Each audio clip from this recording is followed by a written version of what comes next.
Deus é o Criador e Ele age de formas misteriosas. Essas são duas verdades presentes na nossa leitura de hoje e que eu quis trazer para a nossa reflexão. Hoje nós lemos o texto do profeta Isaías, capítulo 44 e capítulo 45.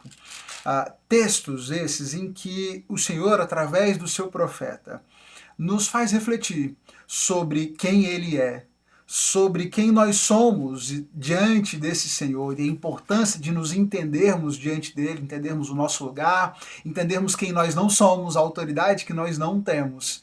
E entendendo quem ele é, entendendo quem nós somos, as nossas limitações, nós também temos que nos render diante do fato de que não seremos capazes de compreender tudo que o Senhor faz, porque ele faz, como ele faz. Muito do agir do Senhor para nós será misterioso. E sim, ele age de formas misteriosas, difíceis ao nosso entendimento. Mas isso é simplesmente uma consequência da grandiosidade de Deus e da nossa limitação enquanto seres humanos. Entender quem Ele é, o Criador, nos leva naturalmente a reconhecermos as nossas limitações, entendermos que sim, Ele age de formas misteriosas, mas Ele está no controle. Sempre esteve, sempre estará. E é para isso que eu quero chamar a sua atenção ao longo da nossa leitura. Capítulo 44 e capítulo 45 de Isaías. O texto já começa no verso 6 do capítulo 44, nos apresentando a insensatez da idolatria. A idolatria, antes de tudo, não faz sentido. Se for analisada por um aspecto lógico, já fica evidente que ela não tem razão alguma. É interessante notar que o argumento tratado nesse capítulo nem entra nas questões de se é maligno ou não, mas ele já aponta que logo pelo aspecto da razão já não faz sentido acreditar em imagens que possam ser criadas por artesãos e atribuir a essas imagens características divinas ou achar que essas imagens, que esses ídolos possam fazer algo por nós. Ele começa já dizendo: o Senhor declara, o Senhor, assim diz o Senhor, o Rei e Redentor de Israel, o Senhor dos Exércitos: eu sou o primeiro e o último, e não há outro Deus. Quem é semelhante a mim que se apresente à minha frente? Não há ninguém que possa se colocar diante do Senhor, que possa se colocar à sua frente. Ele é o Criador, o Redentor de Israel. Não há outro Deus.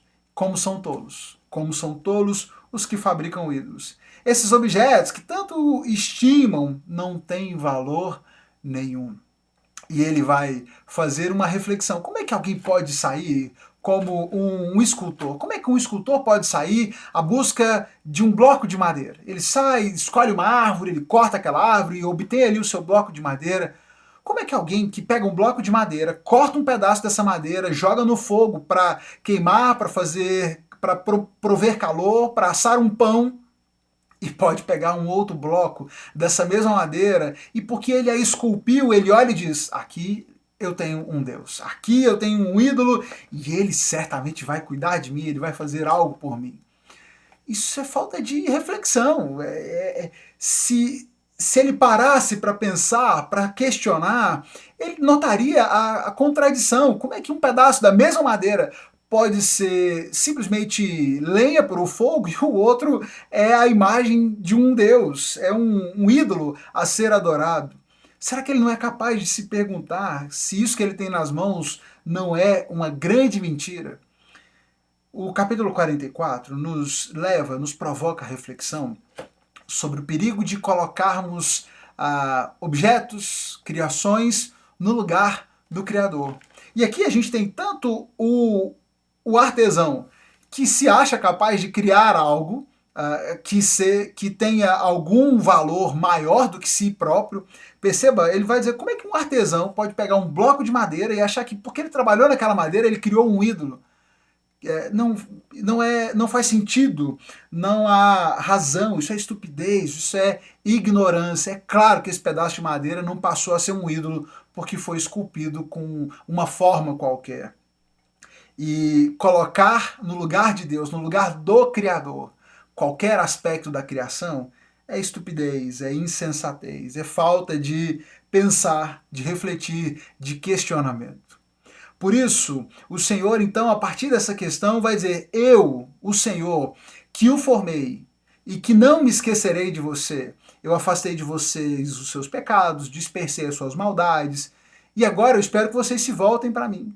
Voltem-se para mim, porque eu paguei o preço pelo seu resgate. E assim diz o Senhor, seu Redentor e Criador: eu faço os sábios errarem suas previsões, e assim o provo, e assim provo que são insensatos, mas eu cumpro as previsões dos meus profetas, e por meio deles digo a Jerusalém: esse lugar voltará a ser habitado.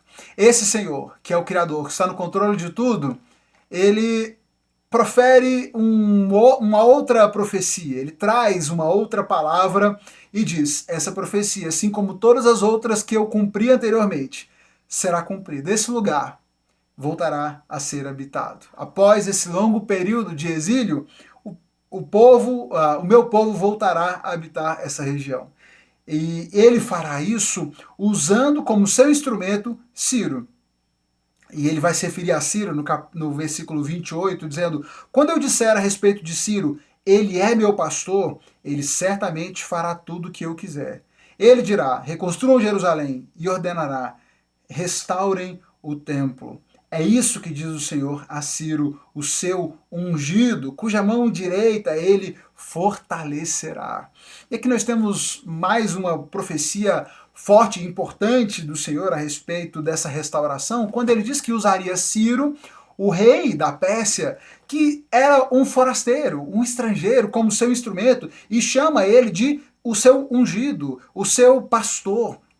E nós percebemos aqui, inclusive, o Senhor deixando muito claro o seu reinado sobre toda a criação e usando até mesmo um rei estrangeiro, mesmo sem que ele o conheça. E ele diz isso no texto, isso fica reforçado ao longo do texto, que não é só uma questão de, não, o Senhor foi lá e ele se converteu. Não, o Senhor usa até mesmo aqueles que não o conhecem para cumprir o seu propósito. O Senhor age de formas misteriosas, nós muitas vezes não somos capazes de entender.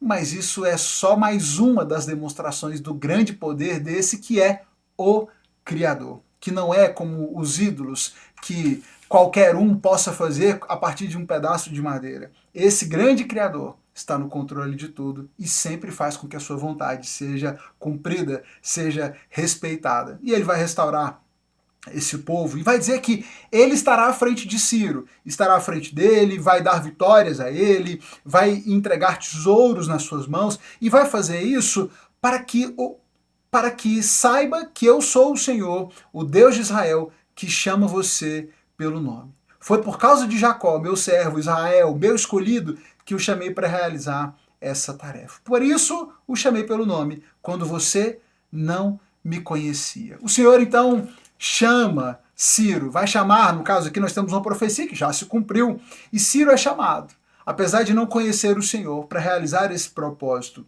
Esse grande Criador vai agindo de formas que o povo talvez não pudesse compreender, mas ele vinha conduzindo a história e fazendo a sua vontade. Ele diz que preparou para a batalha, mesmo que ele não o conhecesse, para que todo o mundo soubesse que não há outro Deus. E ele segue no texto fazendo um alerta: que aflição espera quem contesta o seu Criador? Por acaso uma criança pode dizer para o seu pai: por que você me gerou? Por que você me trouxe ao mundo? Assim como é terrível que uma criança diga algo assim, querem questionar o que farei por meus filhos? Querem dar ordens a respeito do que minhas mãos fizeram? Vocês vão querer me ensinar o que eu devo fazer, como eu devo fazer, quando eu devo fazer? Eu vou levantar esse homem, levantarei esse homem para que cumpra o meu justo propósito, e guiarei suas ações. Ele restaurará a minha cidade, libertará meu povo cativo, sem exigir recompensa e nem tributo. Eu vou usar esse homem, vou usar Ciro. Ele vai cumprir o meu propósito, vai impor a minha justiça, e ele ainda vai fazer isso, sem ganhar nenhuma recompensa, sem exigir nenhum tributo. E nós vemos justamente isso quando essa profecia se concretiza, quando Ciro, ao invés de exigir qualquer coisa, na verdade ele entrega das suas riquezas para que esse povo voltasse e reconstruísse o templo, reconstruísse os muros. Ele foi sim um instrumento nas mãos do grande Criador para cumprir o seu propósito. No verso 15 do capítulo 45, ele fala de fato: Deus de Israel, nosso Salvador, ó Deus de Israel, nosso Salvador, tu ages de formas misteriosas. Mas o Senhor salvará o povo de Israel com salvação permanente, nunca mais serão humilhados e envergonhados. O Senhor deixa um alerta também, ele traz uma outra mensagem importante ainda no capítulo 45, no verso 19: eu não sussurro coisas obscuras em algum canto escondido, e nem teria dito ao povo de Israel que me buscasse, se não fosse possível me encontrar. Eu, o Senhor, falo apenas a verdade, declaro somente o que é certo. Reúnam-se e venham, fugitivos de nações vizinhas, que todo mundo se volte para mim para ser salvo, pois eu sou Deus e não há nenhum outro.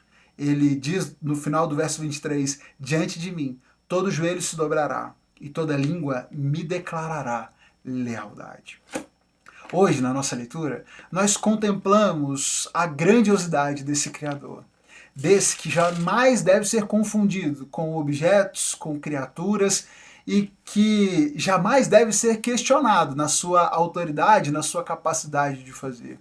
Nos lembremos de quem ele é: o Salvador, o Criador, o Redentor, aquele que controla a história, que controla a criação e age inclusive através de instrumentos, mesmo que esses não o conheçam e talvez não entendam o porquê fazem as coisas que fazem.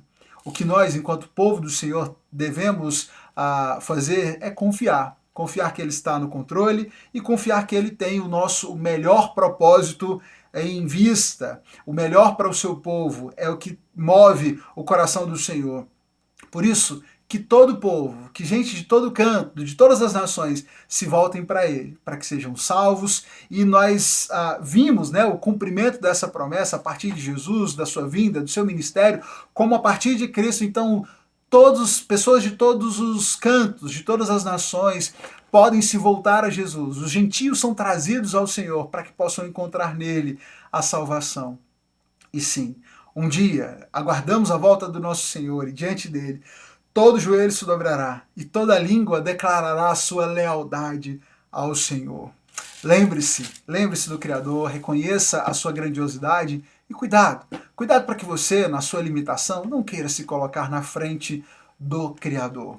Muitas pessoas ao longo da jornada da vida falham, e falham bastante, ao pensar mais de si do que deveriam. É muito comum nesse mundo de autorrealização, de autoconquistas, onde todo mundo se acha muito importante, muito capaz, que nós tentemos, de alguma maneira, assumir o lugar que só pertence ao Senhor. Achando que dependemos apenas de nós mesmos, achando que as nossas forças nos produzirão os resultados necessários e desejados. Lembremos que não somos nada diante do Senhor. Ele é o Criador. Nós, ainda que nos tentemos colocar como artesãos, como criadores de algo, jamais seremos capazes de rivalizar com o grande Criador, de questionar o nosso grande Senhor, mas que possamos nos alegrar, sabendo que Ele controla tudo e que, mesmo no mistério, mesmo na nossa dificuldade de entender, o Senhor, nas suas formas misteriosas, cuida do seu povo e trará salvação a nós. Descanse no Senhor, descanse no Criador, entregue-se nas mãos dele e cuidado para não se render à tolice da idolatria e a trocar Deus pela criação. Não há insensatez maior do que essa. Cuidado para que o dinheiro, para que os bens, para que as riquezas desse mundo não tomem o lugar daquele que criou tudo isso. Deus abençoe você, a sua família. Compartilhe essa reflexão com alguém que possa ser abençoado por ela. Manda para um amigo, manda para um familiar. Clica na setinha aí. E volta amanhã. Volta porque a gente continua lendo o texto do profeta Isaías. Continuamos extraindo novas lições. A cada dia, uma nova reflexão. Deus te abençoe.